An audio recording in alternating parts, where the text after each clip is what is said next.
তোমরা তো জানোই আমি পিসির বাড়িতে এসেছি, আর পিসি এখন সত্যি কথা বলতে বাড়িতে একা, কারণ পিসো গিয়েছে একটু কাজের সূত্রে বাইরে, আর আমার দাদা বৌদিরাও গিয়েছে একটুখানি টাইম স্পেন্ড করতে, মি টাইম ঘুরতে একটু।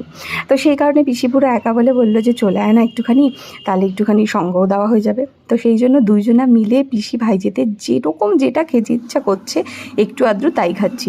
তো যাই হোক, এখানে না কাঁঠালের বীজ সেদ্ধ ছিল, যেটা দিয়ে গরম ভাত খেতে দুর্দান্ত লাগে। যারা খেয়েছো তারা রিলেট করতে পারবে, আর যারা খাওনি তারা প্লিজ একবার ট্রাই করো। আমি ফার্স্ট টাইম খেলাম, দুর্দান্ত এক্সপিরিয়েন্স। তারপরে খেলাম হচ্ছে কী বলে কুমড়ো পাতা বাটা, যেটা আমার দারুণ লাগে যে কোনো বাটাবুটি। তারপরে ছিল হচ্ছে কচুর শাক, যেখানে একটা শুকনো লঙ্কা ছিল।